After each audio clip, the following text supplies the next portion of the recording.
ଏମାନଙ୍କର ଅଭିଯୋଗ ସଙ୍ଗୀନ, ତାଙ୍କର ଆହ୍ୱାନ ବି, ତାଙ୍କର ବି ଦାବି ବି ଜେନୁଇନ୍।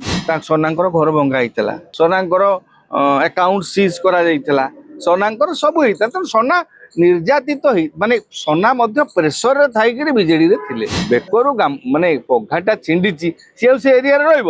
ସେ ଛିନଛତ୍ର ହେଇକି ସେପଟେ ମୋହନ ବାବୁ ଜିନ୍ଦାବାଦ। ଯଦି ଅରବିନ୍ଦ ମହାପାତ୍ର ନିଜେ ସାଟିସ୍ଫାଏ ହେଇଯିବେ ଯେ ମୋ ବିରୁଦ୍ଧରେ ଆସିଥିବା ଅଭିଯୋଗ ସତ୍ୟ, ତେବେ ଏଥିରେ କାହାର କିଛି କହିବାର ନାହିଁ।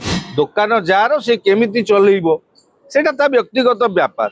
ଲେନିନ୍ ମହାନ୍ତି ଯାହା କହିଲେ ଯେ ମିଡନାଇଟ୍ ଅପରେସନ ବିଫଳ ହେଇଥିଲା, ମିଡ୍ ଡେ ଅପରେସନ ବିଫଳ ହେଲା, ଆଉ ଇଭିନିଂ ଅପରେସନ ବି ବିଫଳ ହେବ।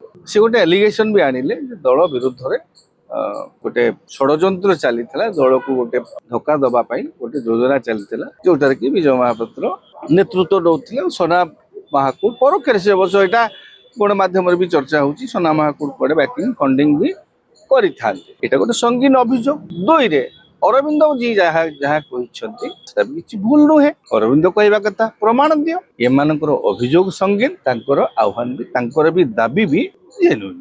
କଥା ହଉଛି ବର୍ତ୍ତମାନ ବିଜୁ ଜନତା ଦଳ ନିର୍ବାଚନରେ ପରାଜୟ ବରଣ କଲା ପରେ, କ୍ଷମତାରୁ ଗଲା ପରେ ଦଳ ଭିତରେ ଗୋଟେ ଅସ୍ୱାଭାବିକ ପରିସ୍ଥିତି ଜାରି ରହିଛି। ସାଂସଦ ଦଳ ଛାଡିବା, ଇଏ କରିବା, ସେ କରିବା, ଅନ୍ୟମାନେ ବ୍ଲକ ଚେୟାରମ୍ୟାନ ମାନେ ଯିବା।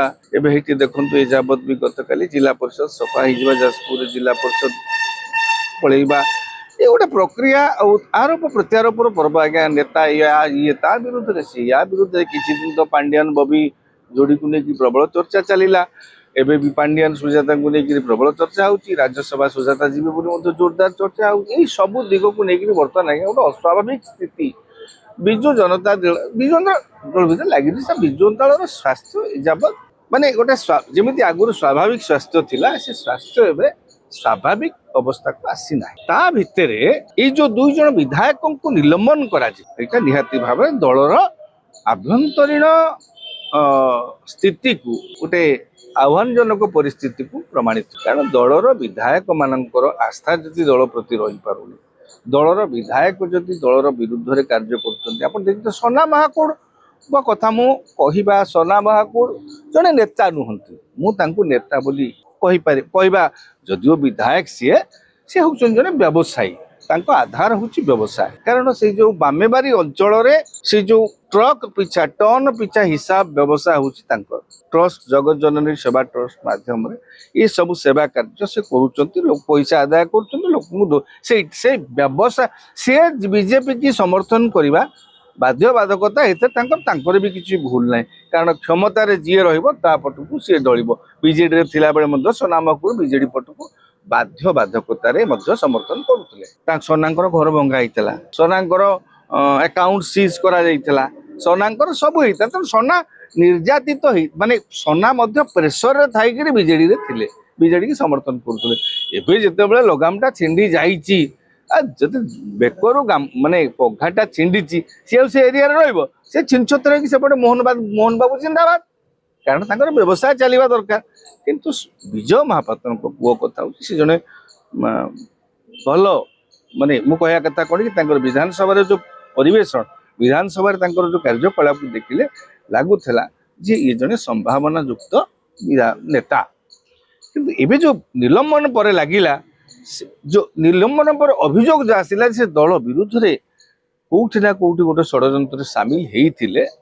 ତ ଏହା ସତ୍ୟ, ତାଙ୍କ ବାପା ଗତ କିଛି ଦିନ ଧରି ମାତ୍ରାଧିକ ଭାବରେ ସକ୍ରିୟ ଥିଲେ। ସେ ଓଡ଼ିଶାର ବିଭିନ୍ନ ପ୍ରାନ୍ତର ଗସ୍ତ କରିକିରି, ଛତିଶଗଡ଼ ଗସ୍ତ କରିକି, ଝାରସୁଗୁଡ଼ାରେ ଗସ୍ତ କରିକି, ସେଠି ସେମାନେ ମହାନ୍ତି ପରିବାର, ଦାସ ପରିବାରଙ୍କ ସହିତ କଥାବାର୍ତ୍ତା ହେଇକିରି, ଅନ୍ୟାନ୍ୟ ବିଭିନ୍ନ ଲୋକଙ୍କୁ ଯୋଗାଡ଼ ଯନ୍ତ୍ର କରି କଥାବାର୍ତ୍ତା କରିକି, ସେ ବିଜୟ ମହାପାତ୍ର ଜଣେ ରାଜ୍ୟସ୍ତରୀୟ ନେତା, ସେ ବିଭିନ୍ନ ଅଞ୍ଚଳକୁ ଯାଇକି ଆଲୋଚନା କରୁଥିଲେ। କିନ୍ତୁ ସେଇଟା ଗୋଟେ ବିଜୁ ଜନତା ଦଳ ଭିତରେ ମଧ୍ୟ କିଛି ଲୋକଙ୍କର ମତ ସେତେବେଳେ ବାହାରିଥିଲା ଯେ ବିଜୟ ମହାପାତ୍ରକୁ ଆଣିଲେ ଦଳ ସାଂଗଠନିକ ଦୃଷ୍ଟିରୁ ଟିକେ ସୁଦୃଢ଼ ହବ, ସେମିତି ଗୋଟେ ଚର୍ଚ୍ଚା ବି ହଉଥିଲା। ଏଭଳି ପରିସ୍ଥିତିରେ କାଳେ ମୁଁ ଭାବୁଛି ବୋଧ ହୁଏ ଆଗକୁ, ଆଉ ଗୋଟେ କଥା ହେଲା ଆଗକୁ ରାଜ୍ୟସଭା ନିର୍ବାଚନ, 1998 ମସିହା କଥା କାଳେ ମନେ ପଡି ଯାଇଥାଇପାରେ। ଅନଙ୍ଗ ସିଂହଦେଓ କେମିତି 0.5 ଭୋଟ ପାଇଁ ହାରିଥିଲେ। ସେତେବେଳେ କାହାର ଭୂମିକା ଥିଲା? ବିଜୟ ବାବୁଙ୍କର ଭୂମିକା ଥିଲା ବୋଲି ଚର୍ଚ୍ଚା ହଉଥିଲା। 2000 ମସିହାରେ ଦଳକୁ ସେତେବେଳେ ଅଭିଯୋଗ ଆସିଲା କେହି ଜଣେ ହାଇଜାକ୍ କରିକି ନେବା ପାଇଁ ଚେଷ୍ଟା। ଏଇ ଯୋଉ ଜିନିଷ ହୁଏତ ବିଜୁ जनता दल पुराणा इतिहास मन पड़ जापे तेणु किंतु अरविंद जो आह्वान देइछन्ति मु कोठी दल विरोधी काम करछि तार प्रमाण दियंतु सेटा बिजु जनता दल निहाती अवश्य कहीं दब आमको कहीं दब जदि अरविंद महापात्र निजे साटिस्फाई हो जे मो विरोध में आसथिबा अभियोग सत्य तेबे एथरे काहर किछि कहबार नै दुकान जार से केमिति चलैबो सेटा ता व्यक्तिगत व्यापार दल जार रणनीति तार